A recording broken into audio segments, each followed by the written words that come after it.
All right. Bava Batra Ein Hey Amud Aleph. No shir next week because Booty. So we could try, but no promises it would come out coherent or anything. Anyways, And Yaakov will be huge. Yeah. So this week we'll be discussing a Gemara that has two parts to it, and we'll kind of look at each of them. But just as a way of introduction, the end of the second part describes this phenomenon that comes up in other places in Shas, and we'll look at a couple other examples where a particular rabbi who's upset at somebody for doing something that he deems to be wicked. So it says that he looks at a person and turns him into a pile of bones. Okay, so Natan bo'einav v'nasa gal shel atzamot. We'll try to understand what does that mean. We'll see other stories as well, and we'll see in the Mefarshim different ways to understand what does it mean that that a big tzaddik looks at someone and turns him into a pile of bones. But before that, we'll learn a pasuk from Yeshayahu that talks about Achrit Hayamim and specifically the Beit HaMikdash, and we'll see an interesting drasha about it, and then I think kind of a funny comment by Tosfot in terms of trying to understand it, and then look at a couple of other Mefarshim on that Gemara as well. Okay, so I kind of introduced it backwards, but we'll start obviously with the first one, and then we'll end with the stories about the Gal Shel Atzamot. Okay? So the Gemara in Bava Batra on Ein Hamud says as follows: V'samti kadkod shimshotayich. So again, this is discussing about the future of Yerushalayim in the day, in the end of days. So Hashem says, "I will make your shimshotayich," which the Rashbam and others they talk about kind of these towers. So we'll make them kadkod. So what does kadkod mean? So pshat is it's a type of ruby. It's a type of fancy stone or diamond. I'll make your walls out of beautiful stones. But the Gemara says as follows: Amar Rabbi Shmuel bar Nachmani, and this is something I don't know of any other place this comes up. It may come up in another place. Plige tre malachei berekia Gavriel uMichael ve'amri la tre amorai b'ma'arava umani nun Yehuda v'Chizkiah b'nei Rabbi Chia. So how to explain this pasuk was a machloket between two angels, Gavriel and Michael, but some people say it was actually two Amoraim who had that machloket, not the two angels. What makes more sense? So that in itself is just I've never heard that kind of. Sometimes you say, okay, maybe it was this group of Amoraim or a different group of Amoraim, but never heard anyone say, I'm not sure if it was two Amoraim or two angels in the Rakia. Okay, so Chad Amar Shoham v'Chad Amar Yashfeh. They're trying to identify what this kadkod is. So one says Shoam and one says Yashfeh. Right? What are Shoam and Yashfeh? These should be familiar to us. Stones, yeah. Okay, right. These are the stones on the Choshim. Good. Okay, the Marsha will pick up on it. Huh? Rosh Hashavua. יפה. That's right. It's עניין הדיום. לא שמתי לב. Huh? It's also the street. Right. So there's the streets obviously in Karmei Gat, named after that. We moved from Modi'in, by the way, and in Modi'in we were in the Shechuna, where all the streets were also of Nechoshin. So we lived on Tarshish there, and now we're on Baleket. And all the streets are all kind of... anywhere we go has to be the stones of the Choshen. So anyway, here we have Shom. Is there Yashfeh here in Karmei Gat? I think so. I think it's on the other side, right? What? Really? Okay. So, Shom, I know. In any event... Shoam there was. You said that with such confidence, I didn't question you at all. You actually had no idea what you were talking about, does it? Just like AI. actually you're right. On further contemplation. Okay. Absolutely right. In any event, Shoam and Yashfeh are two stones in the Choshen. They're also the last two in the fourth there. The two Revi'i is Shoam and Yashfeh. Marsha will pick up on that. Okay. Amar HaKadosh Baruch Hu lehave kidin uchedin. So Hashem said, let it be like both. What does that mean, let it be like both? In other words, kadkod, right? They're trying to identify kadkod. What is kadkod? Kidin ukidin. It's like an acronym that it's both Shoam and Yashfeh. In other words, Hashem said, I'll be machria according to both. That I'll combine the two. Now, obviously, the Mefarshim they talk about, right, they're discussing about the end of days here. This is a discussion about Achrit Hayamim. So when Hashem says they have a chidin uchedin, so Yeshayahu is making a nevuah about what will be. These Amoraim or these angels are arguing about, and Hashem says, "I'll make it to be what you guys are arguing about in both opinions." Okay.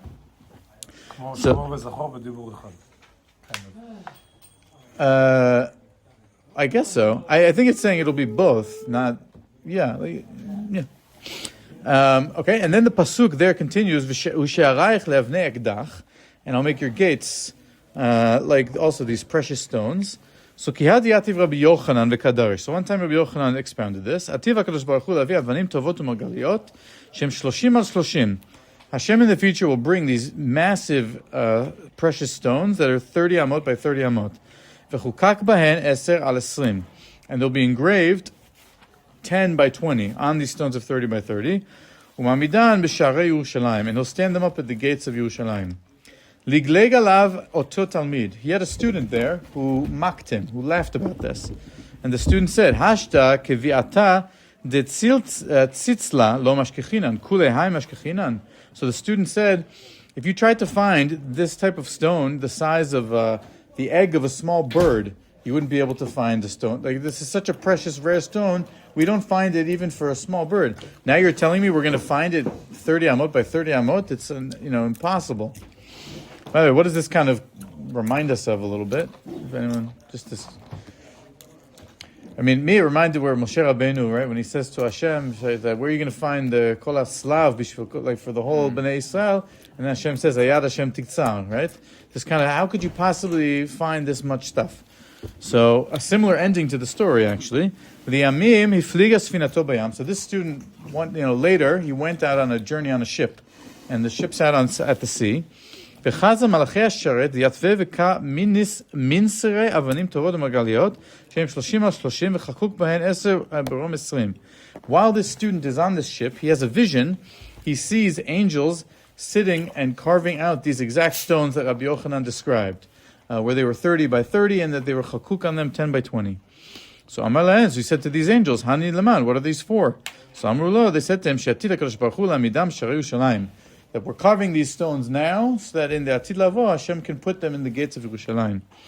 So what does the student do? Atel kami Rabbi Yochanan. He comes before Rabbi Yochanan. Amar le, Durosh Rabbi, lecha na'eli durosh, ka'asher amarta ken ra'iti. So the student says, that what you said and I mocked, so I saw it with my own eyes. You are truly na'eli durosh. You know how to expound. Continue teaching.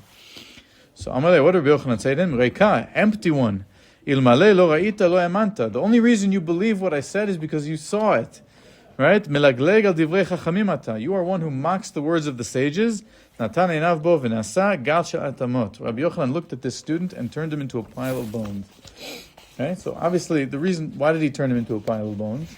He didn't believe him. He didn't believe him. Okay. But This is not the first time that we see people laughing at Talmidei Chachamim, even students. Okay. Do you remember, I think it was 3 weeks ago? So we read about somebody that they made fun of him. I thought it was this thing, but it was actually the other thing with the midbar or something, I think. Were you here at that time?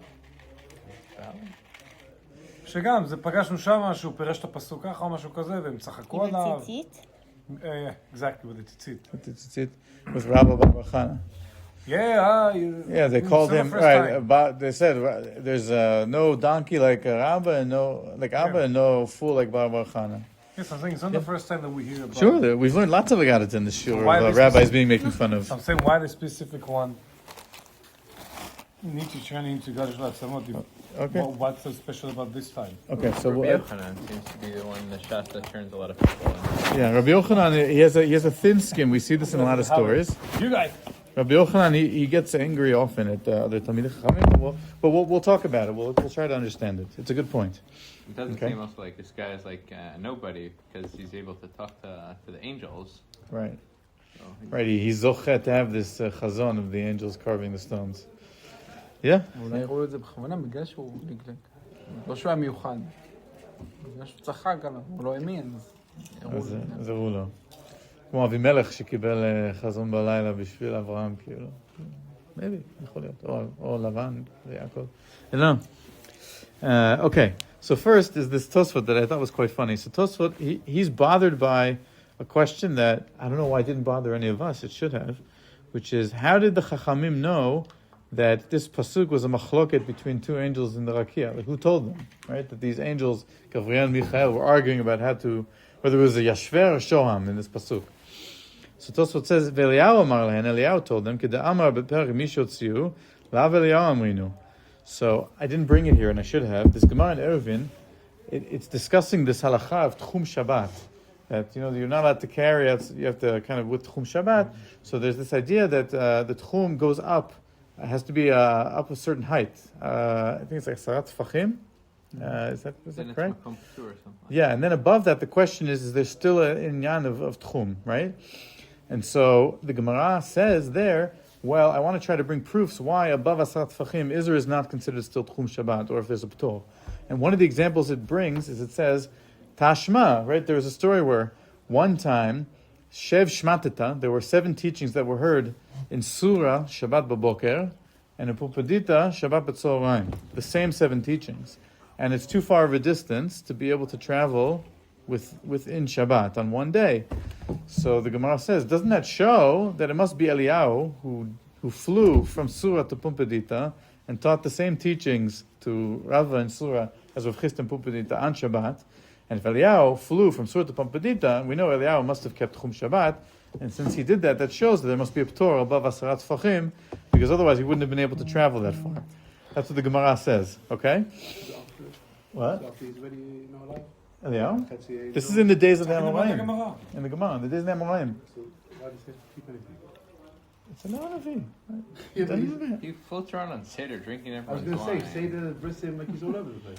So, Do you think okay. Eliyahu doesn't pray right nowadays? You can just So- read it anymore? So when Tosfot here is saying Lav Eliyahu Amrinhu, they're bringing that to show, Eliyahu was the one who taught in Surah and taught in Pumbedita, those Shev Shabbos. 7, on the same Shabbat. But clearly we see there that Eliyahu teaches halachot to the Chachamim. So Tosfot say Eliyahu must have been the one who told them that these Malachim were arguing about this pasuk. Now, why is that? So I found that funny because the Gemara doesn't end there. In Eruvin, the Gemara says, doesn't this show that there's a P'tor of Tchum Shabbat above Asrat Fachim? Because Eliyahu must have jumped from Surah to Pumbedita to teach that. And then the Gemara rejects that and says, no, it could have been Yosef the demon who taught it. And he does not keep Shabbat. And it stops there. Like, it doesn't continue the discussion. It doesn't explain who Yosef the demon is or anything like that. But it rejects the Hava Amina. Notice, it has a Hava Amina to say that Eliyahu was the one who taught it. And then it says, no, Eliyahu was not the one who taught it. It could have been Yosef the demon. And then it continues in its discussion there. So the Gemara never actually says that Eliyahu, it doesn't conclude that Eliyahu was the one who went to Surah and then to Pumbedita. So Tosfot using that as a proof is kind of interesting. Tosfot's assuming even if the Hava Amina of the Gemara was rejected there, but the assumption of the Hava Amina is still true, that Eliyahu is the one who teaches teachings to the Chachamim. Anyway, be that as it may, that's one. We'll see in a bit that there's another way to understand this Gemara. Okay, I just wanted to see quickly the Maharsha and the Ben Yoyada who have kind of insights into that first section of the Gemara. So the Maharsha says, "Uplige be Amorai behu even tov imu shoam o yashveh, vehem shnei avanim achronim shehem bechoshen b'tor revi'i." That's what we saw, right? Al Shem or begeula harvi'it. So he says, why are they mentioning Shoam and Yashveh specifically? Because those are from the fourth, right? There's 4 rows, right? Arba Turim, 4 rows in the Choshen. So they're mentioning Shoam and Yashveh because it's the 4th. We're in the 4th Galut, right? The famously there's Arba Malchuyot, Arba Galiot. We're in the 4th one, and the Geula that it's describing is the Geula after the 4th. So you bring stones from the 4th row of the Choshen, right? Shoam Haya mefutach Shem Yosef uv'yashveh Binyamin, and we know each of the stones of the Choshen had one of the names of the Shvatim, right? Reuven, Shimon, Levi in the first one. So Shoam and Yashveh had the last 2 names of the last 2 Shvatim, which were Yosef and Binyamin. So he understands from that Al Pi Kavanazo the Begeula Revi'it in the 4th and final Geula Yiyet Chila Or Yisrael Aidei Mashiach ben Yosef, right? That first we know there's going to be Mashiach ben Yosef who's going to come, right? The Rosh Yerushalayim, but then Mashiach ben Yosef will fall in battle. Eventually, there'll be Mashiach ben David, who will bring back the Beit HaMikdash, right? And the Rosh Yerushalayim should be Chelko shel Binyamin, because the Beit HaMikdash is in Binyamin's Chelek. V'zeh she'amru lehave kedenu kedin. So when HaKadosh Baruch Hu says, may it be kedenu kedin, meaning both Shoam and Yashveh, what it means is there will be both the Mashiach ben Yosef and then Mashiach ben David, which brings the Beit HaMikdash in the Chelek shel Binyamin. So Hashem is saying we're going to have those 2 stages of the Geula. Al shtei kavanot she'amanu. Okay, so that's the Maharsha's kind of explanation of this Haggadah. And the Ben Yoyada adds some gematria to this. So he just says, Nimtza yesh shel shom v'yashveh rashi tevot shelhem shai. ובזה יובן, להנחיל אוהבה יש. Okay, so the pasuk, right? I give to those who love me yesh, and yesh is shy. So shoam yashveh is the gematria of shy. Okay, v'yadua shoam shel Yosef, as we just saw in the Marsha, shehu yesod dechura. It gets into some Kabbalah here. V'yashveh shel Binyamin shehu yesod nukfa. Okay, male and female. Nimtza shnehem yesod v'nirmezu bekadkod. So he says, what's the connection to the word kadkod, which we said was a combination of kedin u'kedin? Kadkod, yeah. Ki kad hu arba pa'amim kaf. In other words, kad is kaf daled pa'amim. She'ole mispar yesod, which is in gematria yesod, because yesod is 80 in gematria. So it's kaf daled pa'amim shaveh yesod. V'chein kad hasheni shu daled pa'amim kaf shu mispar yesod. Okay, whatever. He goes into kind of an explanation. It's two different aspects of yesod, the male and the female, and that's kad and kod. Okay. Okay. Now I want to look at the second Tosfot. If we jump back up to the Tosfot that I skipped, so he actually notes Rabbeinu Tam lo garsinan la, that this whole idea that one stone was Shoham and one stone was Yashveh, and that there were two angels in the Rakia that were arguing, Rabbeinu Tam doesn't have that girsa bichlal, and he says ve'it the girsa, and there's some that have it. The mefarshei dekai akatuv de la'el. That the pasuk preceding v'samti kad kodshim shotayich says, and that the discussion is not about coming up with shoam and yashveh, but actually that the discussion was about the stones that are mentioned in the previous pasuk, namely puch and sapirim. Perush kedin uchedin, hainu puch v'sapir dela'el.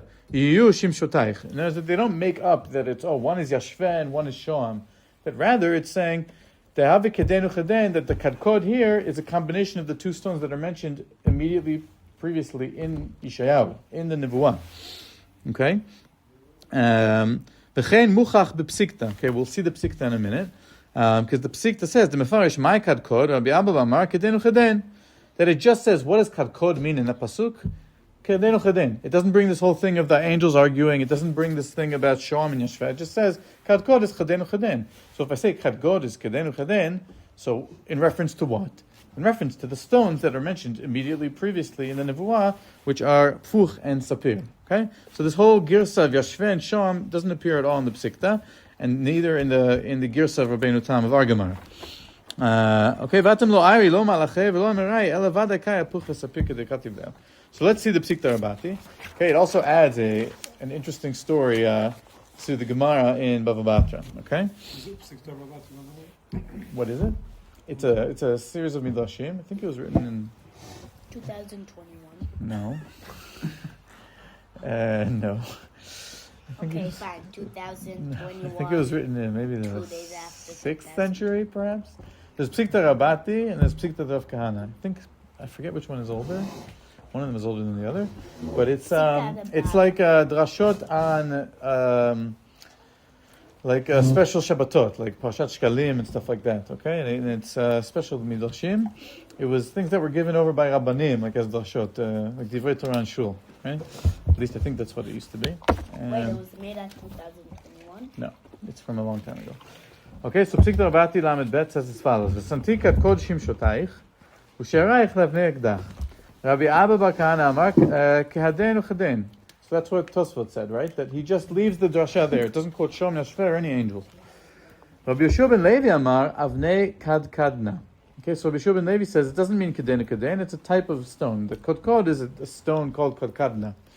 Okay, and then it brings a story. Rabbi Yeshua ben Levi aya omed im Eliyahu behar Carmel. Right. So one day Rabbi Yeshua ben Levi was just hanging out with Eliyahu Navi on Har Carmel. Amar Lei said to him, Who's standing? Rabbi Yeshua ben Levi and Eliyahu Navi. We've seen, by the way, Rabbi Yeshua ben Levi and Eliyahu. They were friends. We've learned stories of them together before. With the box? What? That Rabbi Yeshua ben Levi asked Eliyahu once, "My ben olam haba," and then he has this whole story with Gan Eden. We've learned that. In any event, Amar le. Oh wow. Okay. Amar le ena tamar eli ilu avnei kadkadna ketzadhem. So Rabbi Yeshua ben Levi asked Eliyahu, "Can you show me what these avnei kadkadna from this nevuah are?" So Amar lehen. So Eliyahu said, "Sure." And he showed him through a miracle, maaseh basfina achat, that there was a boat. Shepirasha b'yam hagadol. It was on the Mediterranean. Achazo nachshola. How do you translate nachshola? Nachshola? Gal. Ma? Gal. Gal, right? Okay, a wave. V'ayta mitzarefet bayam, and this boat was drowning in the sea. V'aya ba na'ar. There was a boy, echad, ivri. There was a boy. Wait, what does this remind us of? Yonah. Right, there was a na'ar ivri on this boat. Nigla elav Abba Eliyahu, and Eliyahu appeared to this boy on the boat. Ve'amar lanar, he said to the boy, Im ata oseh shlichuti, ani memalet lo aniyah hazu b'zchutcha. So Eliyahu said to this boy, if you do what I ask, I will save this boat for your schut. Doesn't sound like a feminist. What? Who heard of this kind of story? It's, yeah. So Amar lehen. So the boy said to him, sure. Amar lech ve'era Rabbi Yeshua ben Levi, elu avnei kadkod. So go show, I'll save the boat. Then when you get back to land, go show Rabbi Yeshua ben Levi what these avnei kadkod are. V'hu yoshev b'medina gdola belud. And he's living in Lud, okay? Aval al tareh lo otam sham. Don't show them to him in Lud. Ela olichu le'me'ara shel Lud. Take him to the cave by Lud. V'sham era lo otam. And show him the stones there in the cave. So that's what happened. Halach hanar. So the boat was saved. This boy went. V'amar Rabbi Yeshua ben Levi. Bo acharai. So this boy came to Rabbi Yeshua ben Levi and said to him, come with me. Kevan shol olichu le'me'ara. He took him to the cave. Ve'era otam lo. And he showed Rabbi Yeshua ben Levi these stones. Miyad hika kol Lud mi'oram. And all of the city of Lud was lit up with the glory of these avnei kodkod that are destined to be placed on the Sharei Yerushalayim. Amar Rabbi Yitzchak, kevan shera'a otam nifhal mipneihem v'nigzar. And then Rabbi Yeshua ben Levi was terrified of the glory of these stones. Okay, and v'nigzar, I'm not sure what that means. Okay, so this is kind of another midrash on this.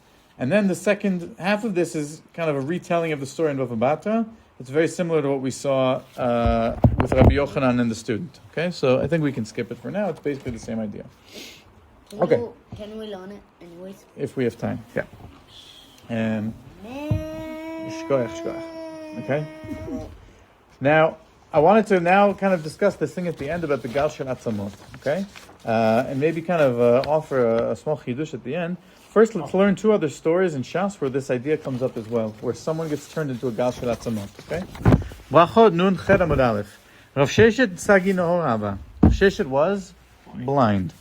Havu Ka'az Lekule Alma Lekabulu Likbulei Ape Malka. Everyone was going to greet the king. Okay, the Ka'amazil Ba'adai Rav Sheshet. Rav Sheshet went and he joined them. Out of respect for the king who's coming to visit. Ashkecheyahu Mina, so a certain min, a heretic, came and saw him. Amar le chatz ve'lenhara kegan Elaya, which is basically, what are you doing going to greet the king? You're blind. Like, what does he care to see you? Right? Well, you know the story. I don't. Okay. Amar le tachazi de'adan et feminach. So Sheshet says to him, you'll see that I know more than you do. So chalav gunda kamaita. So the first troop of soldiers passes by. Kika avsha amalehu mina atamalka. So when they passed by, so the heretic said to Rav Sheshet, the king is coming. So Amalei Rav Sheshet lo kati. Rav Sheshet said, no, he's not coming yet.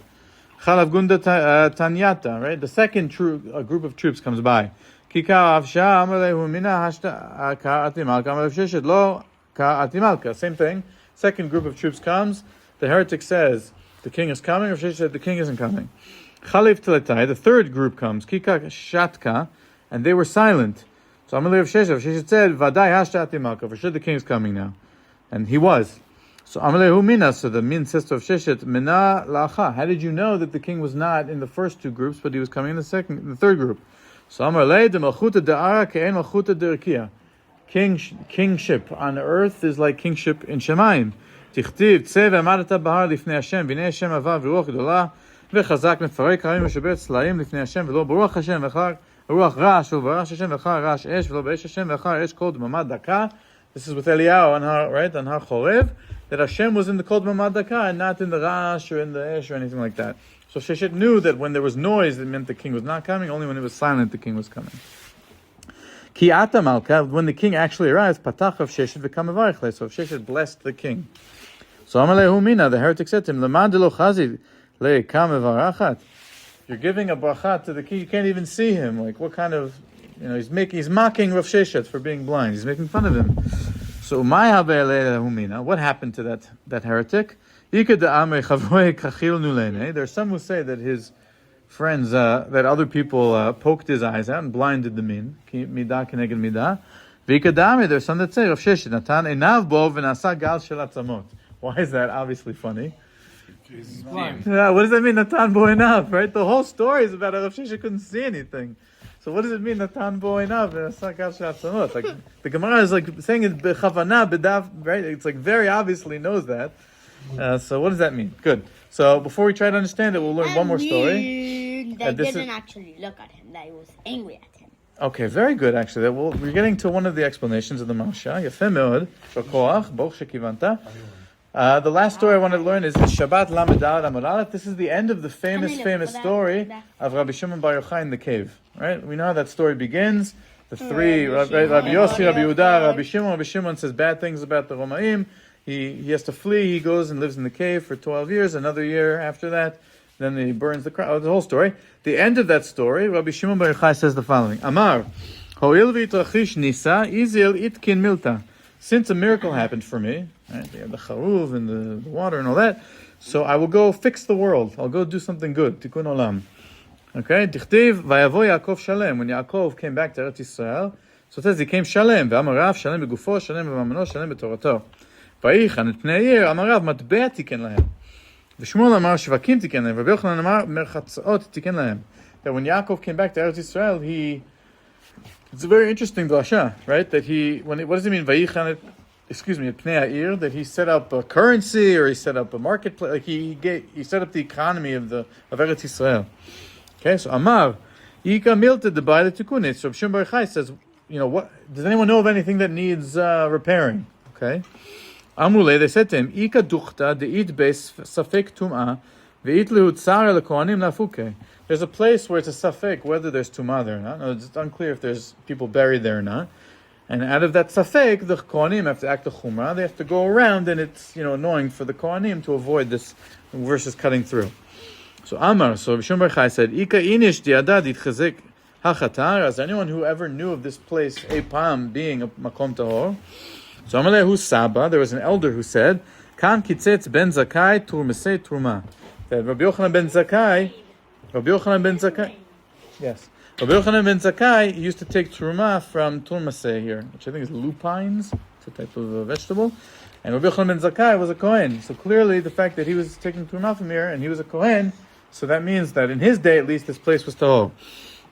So what happened? Avad iu nami hachi. So Rav Shimon Bar Yochai did this as well. So he would stamp on the ground. Right? He was not a Kohen, so he walked around and he would check the ground. When the ground was hard, he declared it tahor. Whenever the ground was soft, he declared it. He siphoned it off. He quarantined it off and marked it tameh. Why? His assumption was if it's soft, there might be a body buried under it, but if it's hard, there's no body buried under it. That way, he took this large area and he kind of marked off the places that were tameh. He was not a Kohen. He marked off the places that were tameh so the Kohanim could walk through the parts that were tahor. Amar hu Saba, Tiher ben Yochai beit hakvarot. So that person said, Ben Yochai purified a graveyard. So what does that mean? That he's saying it in a disparaging way. In other words, he's saying, Shimon ben Yochai is doing something he's not supposed to be doing. Okay? So what did Rabbi Shimon Bar Yochai answer him? Amar le, ilmale lo ayita imanu, v'afilo ayita imanu, v'lo nimnet imanu, yefeh ata omer. So if you weren't here when all this happened, or even if you were here, but when we discussed this, you objected, so then you can come now and say something like that. Achshav she'ayita imanu v'nimnet imanu, yomru zonot mefarchesot zo et zo, talmidei chachamim lo kol sheken. But you, elder, Saba, you were here when we discussed this, and you didn't object. So now you're coming afterwards and saying, what Ben Yochai did is such a big averah. It's like when you have zonot who apply makeup on each other. So what does that mean? So the Mefarshim say here, it means that if you have zonot, now they're in tacharut with each other, right? They each want the client to come to them. But nevertheless, the zonot they'll beautify each other.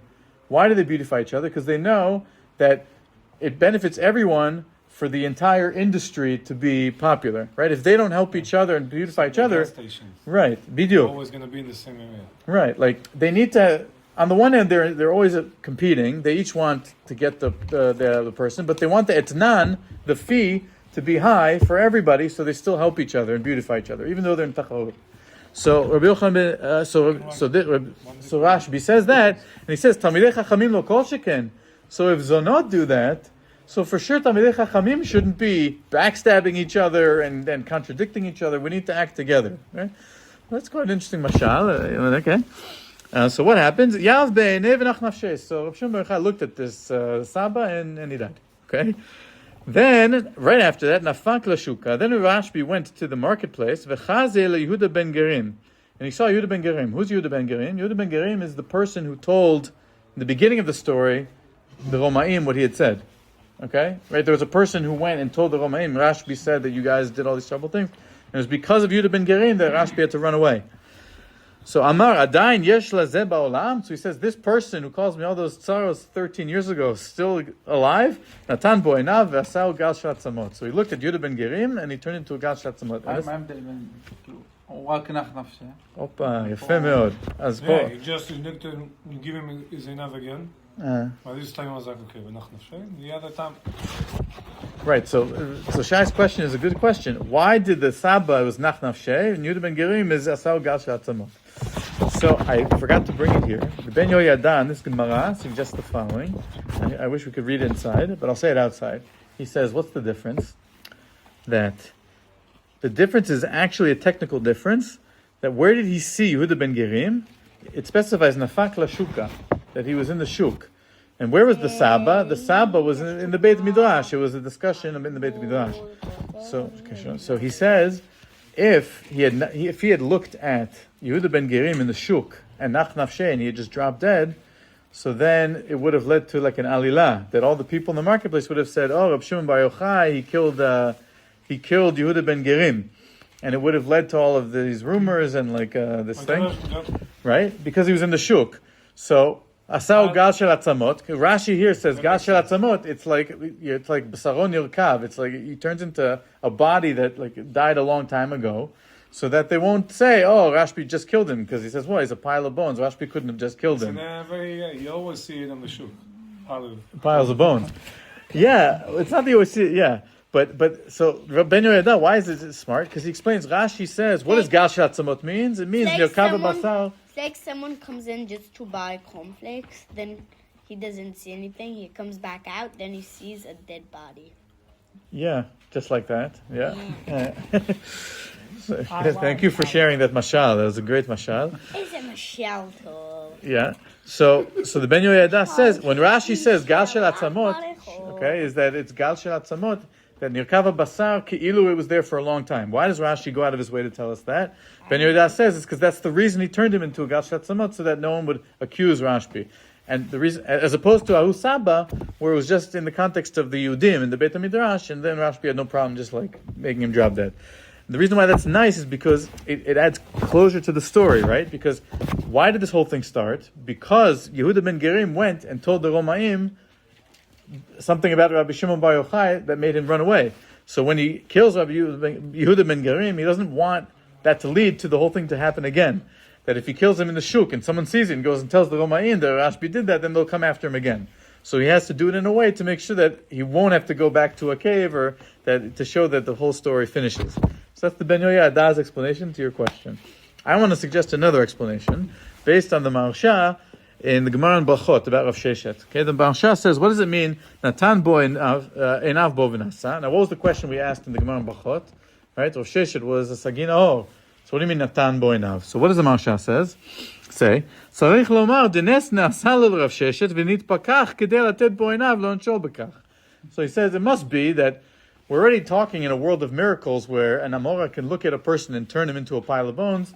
Azim kvar, let's just make it that Rav Sheshet was able to see magically for an instant in order to allow that to happen. Okay, so that's what the Maharsha says. But then he says ve'od yesh lomar, but maybe I'll suggest another answer. De b'chol makom shamru v'natan bo einav. Whenever it says in Shas that a rabbi looked at somebody, lav mamash ka'amar. It doesn't mean that he literally turned him into a pile of bones. And this is what Oren mitkaven to what you were saying. Ela dekalelo bekach she'aseh gal shel atzamot. It means he looked at him Like, with the, he cursed him that he's as if he's a pile of bones, right? ועניינו יש לומר שנעשה עצמות כאילו כבר מת ונרקב הבשר.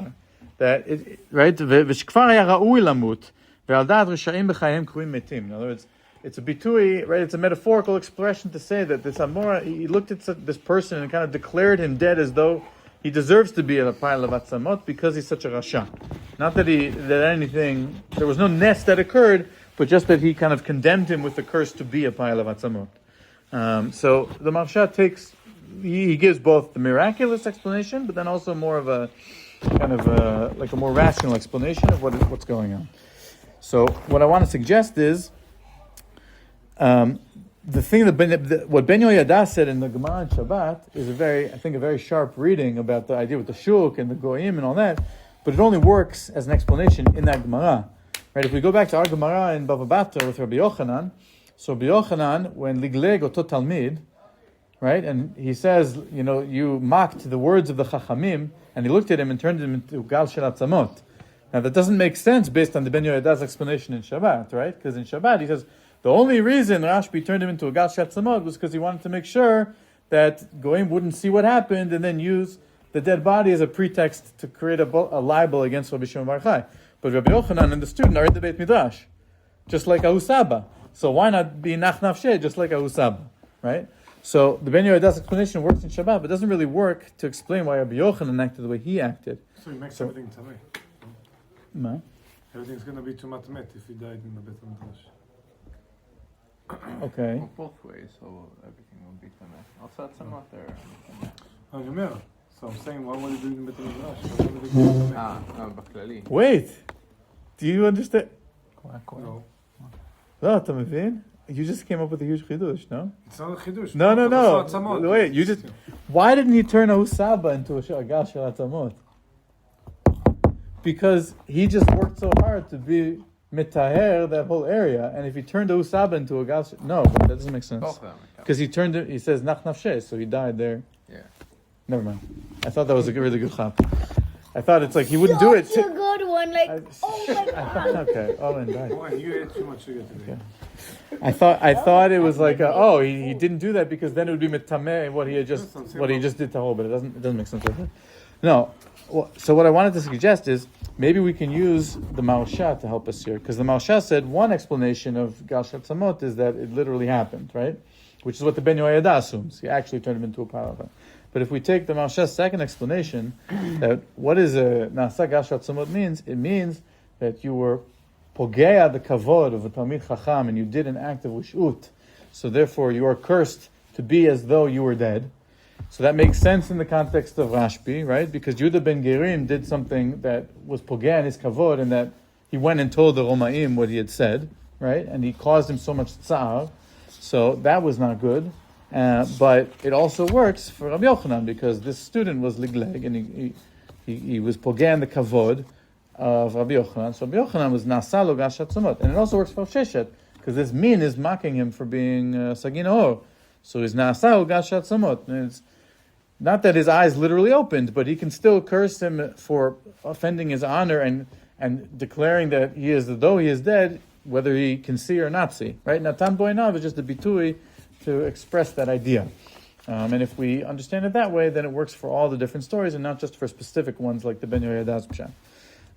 Another way, by the way, to understand the Gemara in Shabbat is another kind of suggestion I wanted to make is, and this is a totally different explanation for the Gemara in Shabbat, why, to Shai's question, why for Ahusaba was it nach nafsheh, and for Yehuda ben Gerim he turned him into a gal shel atzamot. So another explanation could perhaps be because what did Ahusaba do to Rabbi Shimon Bar Yochai? So he said, Tiher ben Yochai beit hakvarot. Notice he disputed a halachic question with him, right? Notice he disagreed with something that Rashbi did halachically. So Rashbi obviously thought that was not appropriate because he looked at him as nach nafsheh. But that's still not the same as what Yehuda ben Gerim did, which caused Rashbi to live in a cave for 13 years. Right? That's much, much more tsar than a simple machloket in halacha. So perhaps nach nafsheh, in other words, like that's the punishment that's appropriate for Ahusaba for creating the situation of zonot mefarchasot zot zo and creating like a question in halachic ruling. That's a bad thing to do. So nach nafshe, but causing me, Rashbi, to go live in a cave for 13 years and be afraid for my life, that's way worse. So I'm not just going to be nach nafshe, I'm going to turn you into a gat shel atzamot. That's why maybe he gave him a more mita meshuna instead of just a regular nach nafshe, because what Yehuda ben Gerim did was much worse, and so he had to do kind of a worse punishment in order to based on the crime that he committed against him, Rashbi. That was another suggestion I wanted to make. שזהו. יישר כוח, אפריל חין פורים. ביי.